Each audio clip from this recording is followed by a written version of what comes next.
Tamam arkadaşlar. Bir ön hesabımızın son halini gösterelim.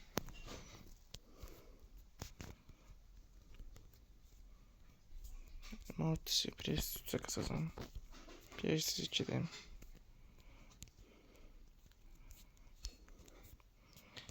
Bunu da Prestige 2 eləmişəm. Bir de Prestige 2'de. Bir kodan Prestige 2'de. Sirius da Prestige 2'de. Prestige 2'ye bir de elimizi kasıram.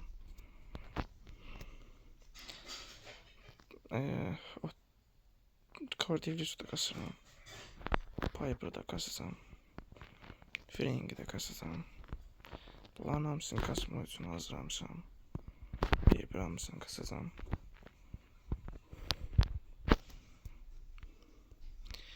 Bir de kostümler almıştım.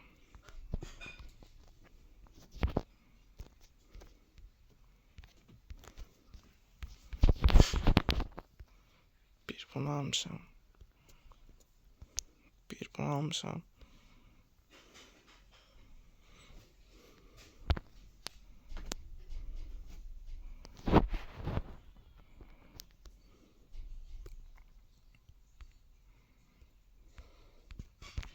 Bir de sonradan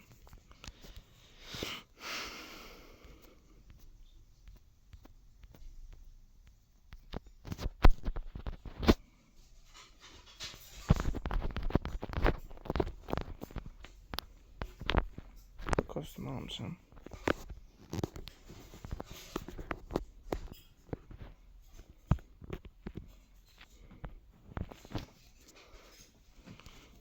Kulübü tez açmışıq. Kulübə gəlmək istəyən olsa buyursun gələ bilər.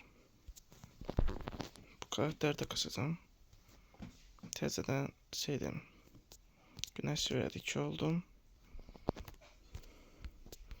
Gördüğünüz bütün karakterleri kasacağım. Hamısını Prestige 1 edeceğim.